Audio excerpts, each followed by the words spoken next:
नमस्कार, इंक खबर देख रहे हैं आप और मैं हूं आपके साथ विकास मलिक। आज हम चर्चा करेंगे कांग्रेस की। दरअसल कांग्रेस के एक सीएम ने सवाल खड़े कर दिए हैं हरियाणा में कांग्रेस की हार पर, और ये हार कांग्रेस को अब अखरने लगी है।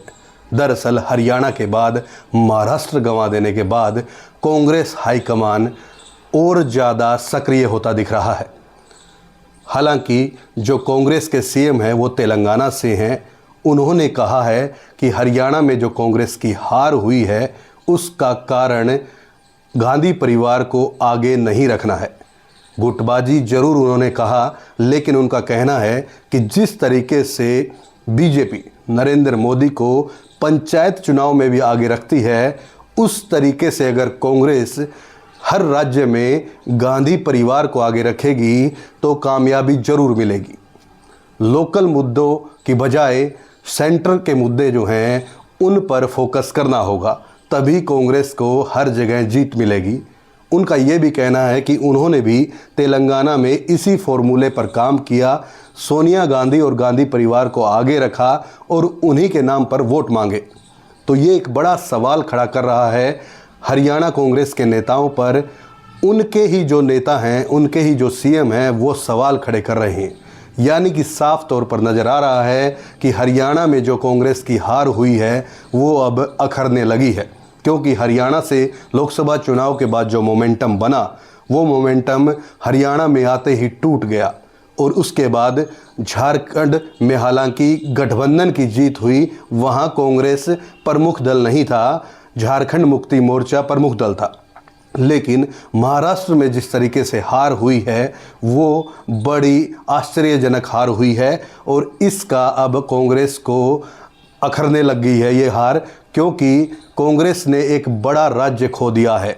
हरियाणा उत्तर भारत से एक मैसेज जो गया वो महाराष्ट्र में इस कदर फैला कि बीजेपी वहाँ प्रचंड जीत के साथ जीती है। पहली बार बीजेपी ने इतनी सीटें जीती हैं। 145 का जो आंकड़ा था उसमें मात्र 12 सीटें पीछे रह गई। करीब 132-33 सीटें जो जीती वो बीजेपी ने अकेले जीती, और जो बीजेपी का स्ट्राइक रेट था वो 89% का था, यानी कि 89% सीटों पर बीजेपी ने जीत दर्ज की थी। लेकिन वापस हरियाणा पर आते हैं। हरियाणा में कांग्रेस ने अपनी जो हार का, जो यहाँ के लोकल नेता हैं उन्होंने हार का जो आकलन किया है उसको लोकल जो गुटबाजी थी उसको बताया है। हालांकि ईवीएम को भी वो हार का एक कारण मानते हैं, और इसके लिए वो लगातार कभी चुनाव आयोग कभी हाईकोर्ट जा रहे हैं, आखिर में मंथन भी कर रहे हैं। लेकिन जो गुटबाजी है वो बड़ी हावी रही।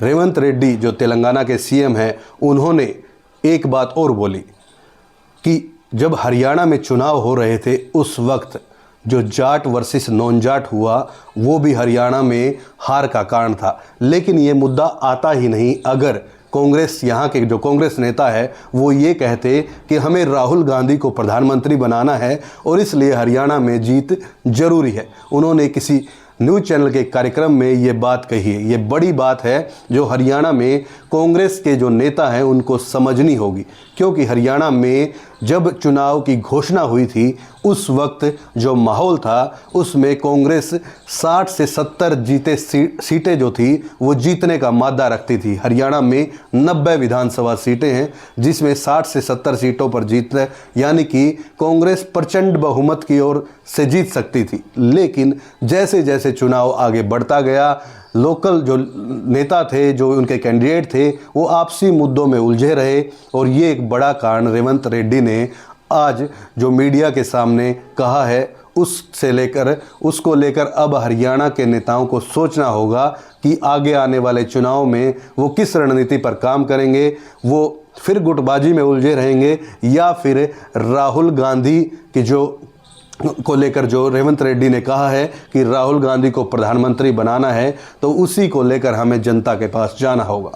आपको ये हमारी रिपोर्ट कैसी लगी, आप कमेंट सेक्शन में इस पर कमेंट कर सकते हैं।